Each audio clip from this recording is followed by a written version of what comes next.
स्वागत है आप सभी का गायत्री पीजी कॉलेज सांचौर की ऑनलाइन क्लासेस में।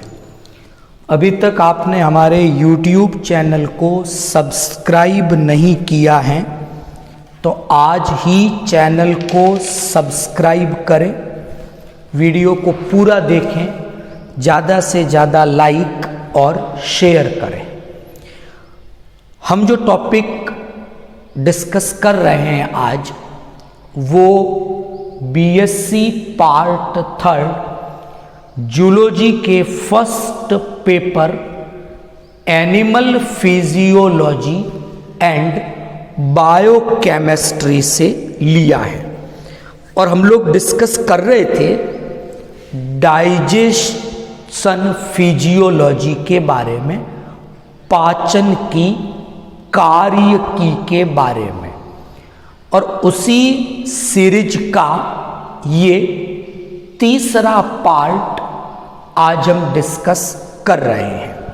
फर्स्ट पार्ट में हम लोगों ने जो गैस्ट्रो इंटेस्टाइनल ट्रैक है, जिसे हम एलिमेंट्री कैनाल या आहार नाल के नाम से भी जानते हैं, उसके बारे में, उसकी एनाटॉमी के बारे में डिस्कशन किया था।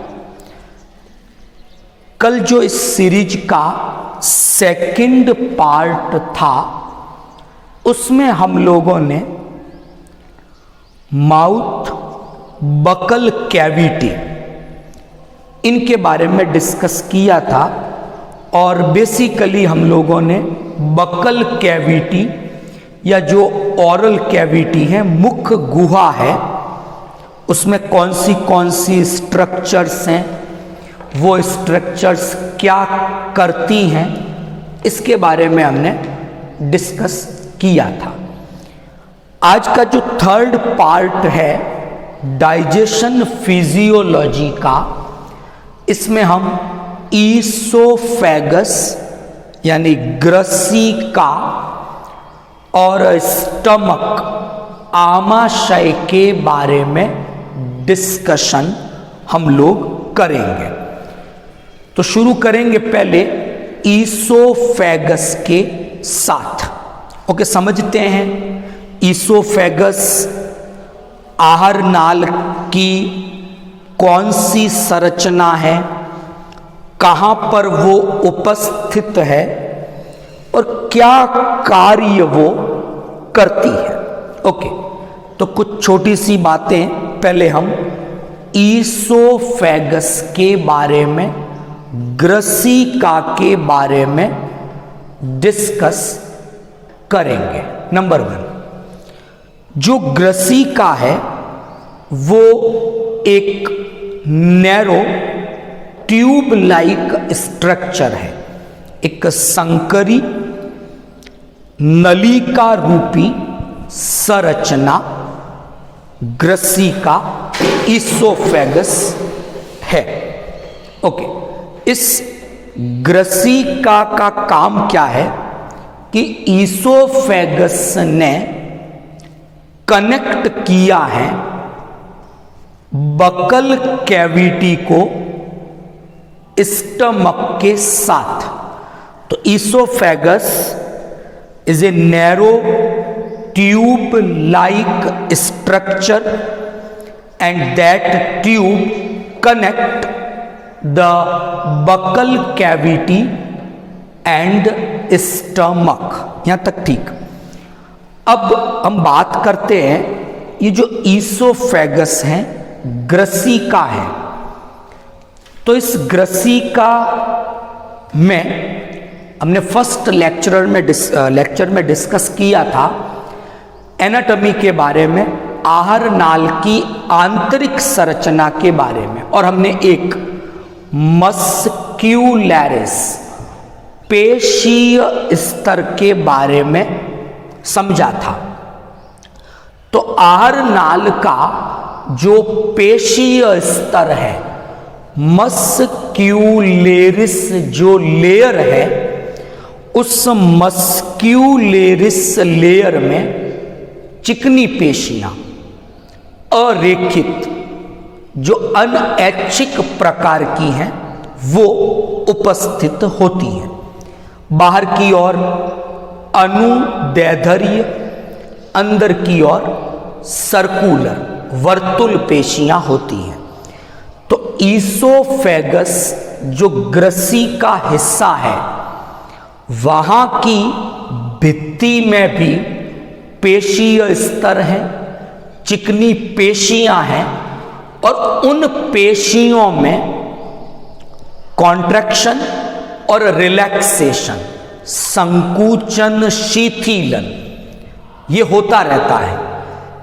तो ईसोफेगस की पेशीय स्तर की इन पेशियों में संकुचन शिथिलन ऐसा होने से जो फूड है वो धीरे धीरे आगे बढ़ता है from buccal cavity to toward stomach, आमाशय की ओर वो खिसक रहा है। इस पर्टिकुलर मूवमेंट को हम पेरिस्टालसिस, क्रमाकुंचन गति, ये नाम इसे हमने दिया है। तो इस पेरिस्टालसिस क्रमाकुंचन गति के द्वारा ये फूड बकल कैविटी यानी मुख गुहा से आमाशय की ओर आगे खिसकता है। यहां तक ठीक। तो अब यहां पर एक चीज हम और डिस्कस करें कि जब फूड बकल कैविटी में था, मुख गुहा में था, टिथ जो है और जो टंग है इन्होंने फूड की मिक्सिंग की सलाइवा के साथ और कार्बोहाइड्रेट का डाइजेशन बकल कैविटी में स्टार्ट हो चुका था, क्योंकि वहां सलाइवा में एमाइलेज या टाइलिन ये एक एंजाइम प्रेजेंट था। तो कार्बोहाइड्रेट का डाइजेशन शुरू हो गया, वहां सलाइवा के साथ फूड मिक्स हो गया, मैकेनिकल डाइजेशन हो गया, यांत्रिक पाचन हो गया। अब ये जो पार्शियली सलाइवा के साथ जो फूड है पार्शियली डाइजेस्टेड, इसे बोलस नाम दिया गया है। Is that clear? तो ईसोफेगस में ये बोलस प्रेजेंट है और अब ये बोलस पेरिस्टालसिस क्रमाकुंचन गति द्वारा स्टमक में एंटर करेगा। यहां तक ठीक। अब सवाल ये आता है कि पेरिस्टालसिस जो ये क्रमाकुंचन गति हो रही है, क्या सिग्निफिकेंस है इसका? तो समझना कि जब बोलस स्टमक में एंटर करेगा तो स्टमक का पीएच एसिडिक लगभग 2 से 3 पीएच है वहां पर। स्ट्रॉन्ग एसिडिक एनवायरनमेंट स्टमक का है, जबकि बकल कैविटी में फूड सलाइवा के साथ मिक्स हुआ और सलाइवा का पीएच अप्रोक्सीमेटली 6.8 के आसपास है। वो लाइटली एसिडिक है, हल्का अम्लीय है। उस 6.8 पीएच पर एमाइलेज या टाइलिन अपनी मैक्सिमम एक्टिविटी शो करता है। अगर पीएच इससे कम हुआ फ्रॉम 6.8 टू लो, देन उस केस में एमाइलेज या टाइलिन की एक्टिविटी स्लो डाउन हो जाएगी, यानी कार्बोहाइड्रेट का जो पाचन होना है वो हो नहीं पाएगा। तो टाइलिन अपना काम कर सके फूड पर, इसके लिए उसे पर्टिकुलर टाइम चाहिए। तो ईसोफेगस में जब पेरिस्टालसिस मूवमेंट होगा, क्रमाकुंचन गति होगी और फूड धीरे धीरे आगे बढ़ेगा स्टमक की ओर, तो एमाइलेज या टाइलिन को अपना काम करने के लिए जितना सफिशिएंट टाइम चाहिए वो उसे मिल जाएगा। तो ईसोफेगस के बारे में हमने डिस्कस किया। एक नैरो ट्यूब है जो बकल कैविटी को स्टमक के साथ कनेक्ट करती है। Is that clear? आप फेरिंग्स कह सकते हो, फेरिंग्स को स्टमक से कनेक्ट कर ले। दूसरी बात, ईसोफेगस में जो स्मूथ मसल्स हैं उनमें कॉन्ट्रैक्शन रिलैक्सेशन होता है और उस कॉन्ट्रैक्शन और रिलैक्सेशन के कारण फूड धीरे धीरे आगे बढ़ता है। इसे हम पेरिस्टालसिस, क्रमाकुंचन गति कहेंगे। क्या फायदा है इस पेरिस्टालसिस का, वो भी मैंने आपको समझाया। यहां तक ठीक। और बोलस के बारे में हम लोगों ने डिस्कस किया। अब हम बात करेंगे स्टमक की। देखो, स्टमक 3 काम करता है बेसिकली। पहले मैं फंक्शन डिस्कस करूं, फिर आगे चलेंगे। स्टमक में एक तो फूड स्टोर रहता है, तो stomach work as a food reservoir, भोजन को कुछ समय के लिए यहां पर रखा जाता है। अप्रोक्सीमेट मान ले 3 से 4 घंटों के आसपास फूड स्टमक में रहेगा, तो रिजर्वॉयर का काम हो गया। दूसरा, स्टमक में प्रोटीन का डाइजेशन स्टार्ट होता है। नोट करना, कार्बोहाइड्रेट का डाइजेशन बकल कैविटी, मुख गुहा में स्टार्ट हुआ था। नाउ प्रोटीन का डाइजेशन स्टमक में स्टार्ट हुआ। तो दूसरी बात, स्टमक में प्रोटीन का केमिकल डाइजेशन स्टार्ट हो जाएगा। देन थर्ड फंक्शन, स्टमक में अब्जॉर्प्शन, अवशोषण की क्रिया ये भी होती है। अब किसका अवशोषण हो? वाटर का, अल्कोहल का और फ्यू ड्रग्स, कुछ ड्रग्स हैं ऐसी, उनका, पानी का और अल्कोहल का, इनका अब्जॉर्प्शन स्टमक में होता है। तो stomach is the part of alimentary canal. It perform 3 different function. Work as a reservoir of food, number 2 participate in chemical digestion of protein, and finally absorption of water, alcohol and few drugs also occur in stomach। तो stomach के 3 काम हमने discuss किए। Okay, stomach के 4 part हैं, cardiac, fundic, pyloric, body. मैंने board पे mention किए हैं। Cardiac stomach, fundic stomach, pyloric stomach और बॉडी, ये 4 पार्ट हैं स्टमक के। ओके, अब स्टमक की स्ट्रक्चर की मैं डिस्कस करूं तो वो 4 पार्ट होने चाहिए एनाटॉमी में। सिरोसा, मस्क्यूलरिस, सब म्यूकोसा एंड म्यूकोसा।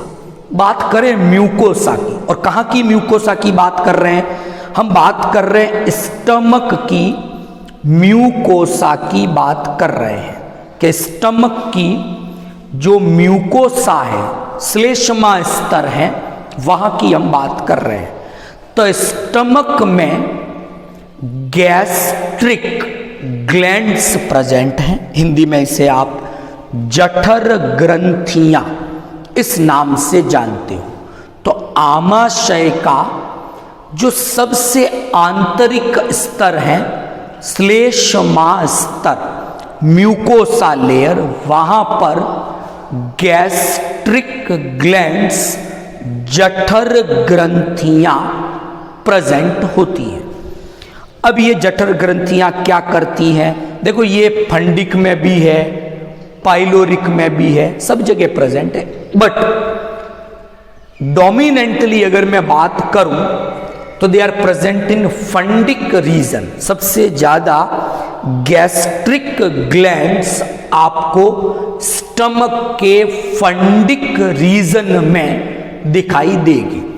अब अगर हम गैस्ट्रिक ग्लैंड्स को देखें तो वहां ये डिफरेंट टाइप की सेल्स दिखती हैं। हर सेल का अपना स्पेसिफिक फंक्शन है, डिस्कस करते हैं। पहली टाइप की जो सेल्स हैं they are called G cells. तो ध्यान रखना, जी सेल्स हैं, they secrete a hormone, it is called gastrin hormone. तो गैस्ट्रिक ग्लैंड की या स्टमक की जो म्यूकोसा है वहां की जी सेल्स एंडोक्राइन नेचर की है, अंतः स्त्रावी प्रकृति की है, एंड दे रिलीज और secrete a particular hormone, it is called gastrin. Hindi में इसे जठर हार्मोन इस नाम से जाना जाता है। गैस्ट्रिन स्टमक आमाशय में जो भी प्रोसेस अब होने वाली है डाइजेशन की, उस पर ओवरऑल कंट्रोल करता है। Is that clear? तो जी सेल एंडोक्राइन है, they release a hormone gastrin. Hindi में गैस्ट्रिन को हमने जठर हार्मोन नाम दिया है। सेकंड टाइप की जो सेल्स हैं they are called chief cells. Hindi में मुख्य कोशिकाएं कहेंगे। ये जो चीफ सेल्स हैं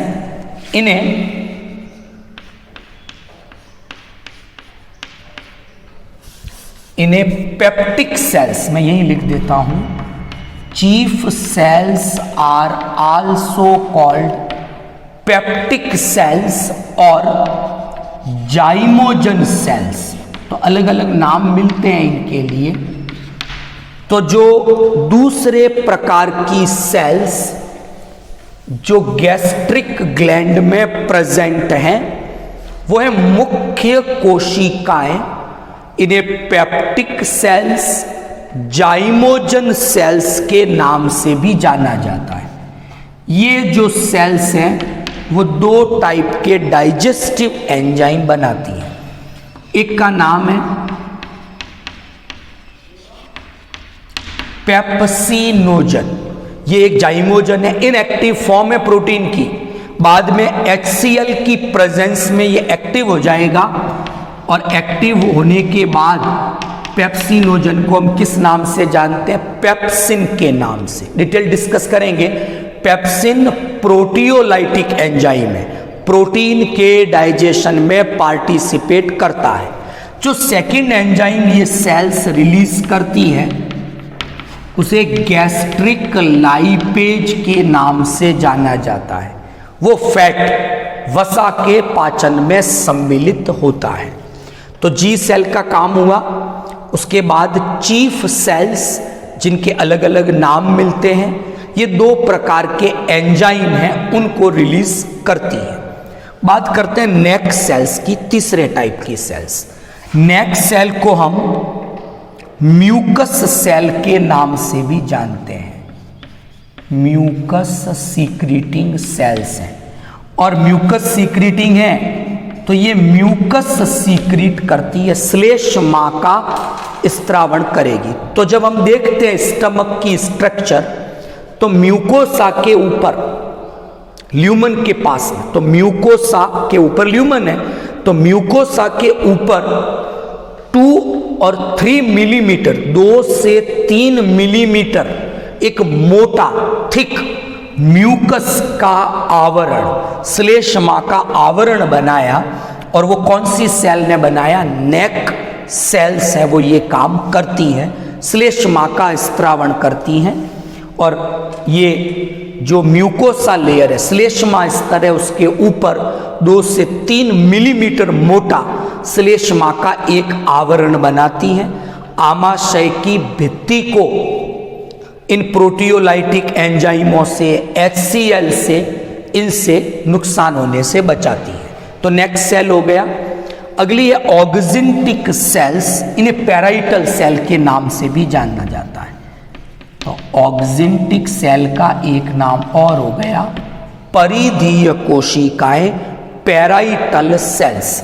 पैराइटल सेल एक तो रिलीज करती है Hc। अब ध्यान रखना, H+ आयन अलग रिलीज होते हैं, क्लोराइड आयन अलग रिलीज होते हैं, और स्टमक के ल्यूमन में आने के बाद H+ और क्लोराइड आयन मिलकर HCl बनाते हैं। इसी HCl के कारण स्टमक का pH 2 से 3 के बीच highly acidic, strong acidic environment यहां प्रेजेंट होता है। तो ऑक्जिंटिक सेल ने एक तो HCl रिलीज किया, दूसरा ये एक फैक्टर रिलीज करती है जिसका नाम है CIF, कैस्टल इंट्रिंसिक फैक्टर, और ये एक्चुअल में विटामिन B12 इसके अवशोषण में सहायक होता है। तो अगर CIF नहीं बन रहा है तो पर्सीनियस एनीमिया, बॉडी में हीमोग्लोबिन की कमी हो जाती है। तो CIF एक फैक्टर है, वो भी ये सेल्स बनाती है। लास्ट प्रकार की सेल है डी सेल्स। डी सेल्स क्या करती है? एक प्रोटीन बनाती है सोमेटोस्टेटिन, और ये सोमेटोस्टेटिन क्या करता है? दे इनहिबिट द जी सेल्स। ये जी सेल को इनहिबिट, सप्रेस करता है, जिससे गैस्ट्रीन हार्मोन बनना या स्त्रावित होना रुक जाता है। तो स्टमक में ये सेल्स के बारे में मैंने डिस्कस किया। तो bolus partially digested saliva mix food जो अब इसोफेगस से स्टमक में एंटर करेगा वो बोलस कहलाता है। तो बोलस जैसे ही स्टमक में आएगा वो कांटेक्ट में आएगा जी सेल्स के, जो म्यूकोसा में प्रेजेंट है स्टमक की। जी सेल उसकी रिस्पॉन्स में गैस्ट्रिन हार्मोन को रिलीज करती है। अब एक तो ये हो गया, हालांकि मैं रेगुलेशन में अलग से डिस्कस करूंगा कि गैस्ट्रिन कब बनेगा कब नहीं बनेगा। तो एक तो बनने का तरीका ये हो गया गैस्ट्रिन के रिलीज होने का, कि जब गैस्ट्रिन कब रिलीज होगा? जब बोलस जी सेल के कांटेक्ट में आएगा। कई बार फूड की स्मेल, इनके कारण भी जी सेल्स गैस्ट्रिन हार्मोन रिलीज करती है, वो रेगुलेशन में अलग से अपन लोग डिस्कस करेंगे। जी सेल ने गैस्ट्रिन रिलीज किया। अब जो नेक सेल्स हैं, जो म्यूकस सीक्रेटिंग सेल्स हैं, वो श्लेष्मा स्त्रावित करेगी। फिर ऑक्जिंटिक सेल HCl रिलीज करेगी। Chief cell pepsinogen lipase release करेगी। तो अब जो फूड बोलस जो था, now it is mixed with HCl। अब किसके साथ मिक्स होगा? HCl के साथ, या इसको हम ऐसा कहें HCl, म्यूकस, पेप्सिनोजन, इन सबको कलेक्टिवली हम गैस्ट्रिक जूसेस के नाम से जानते, जठर रस। तो अब bolus now mix with gastric juices, जठर रस के साथ वो मिक्स हो गया और प्रोटीन का पार्शियल डाइजेशन होगा। यहां पर पेप्सिनोजन है, एक्टिव होकर पेप्सिन बनाएगा। प्रोटियोलाइटिक एंजाइम है, वो प्रोटीन का डाइजेशन यहां स्टार्ट होगा। तो अब बोलस को हम काइम, तो बोलस सलाइवा के साथ मिक्स था, पार्शियली डाइजेस्टेड फूड था, और वो बकल कैविटी और इसोफेगस यहां तक, और उसका pH 6.8। लेकिन जैसे ही वो स्टमक में आया, now it is mixed with gastric juices, तो उसमें तो HCl है, तो अब pH 2 से 3 हो गया, 2 और 3। Now it is called crime. तो काइम का pH 2 से 3 है, बोलस का pH 6 से 7 के आसपास था। वहां केवल पार्शियल कार्बोहाइड्रेट का डाइजेशन हुआ बोलस में, यहाँ पर काइम के अंदर पार्शियली प्रोटीन का डाइजेशन हो चुका है। वो सलाइवा के साथ मिक्स था बोलस, काइम है वो HCl या गैस्ट्रिक जूसेस के साथ मिक्स है। तो यहाँ पर हमने स्टमक के बारे में डिस्कस किया, इसोफेगस के बारे में डिस्कस किया। कल हम स्मॉल इंटेस्टाइन और लार्ज इंटेस्टाइन इन दोनों के बारे में डिस्कशन करेंगे। कौन से पार्ट है, क्या इंपॉर्टेंट स्ट्रक्चर्स हैं वहाँ, कौन सी सेल्स हैं, ये डिस्कस करेंगे। एंड देन नेक्स्ट डे से हम डाइजेशन की फिजियोलॉजी को स्टार्ट कर देंगे। एक दिन कार्बोहाइड्रेट, एक दिन प्रोटीन और एक दिन फैट का डाइजेशन डिस्कस करेंगे। आज का लेक्चर आपको समझ में आ गया होगा।